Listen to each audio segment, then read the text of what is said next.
يا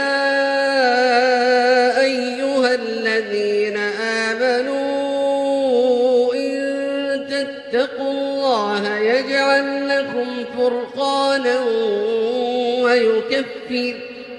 ويكفر عنكم سيئاتكم ويغفر لكم والله ذو الفضل العظيم.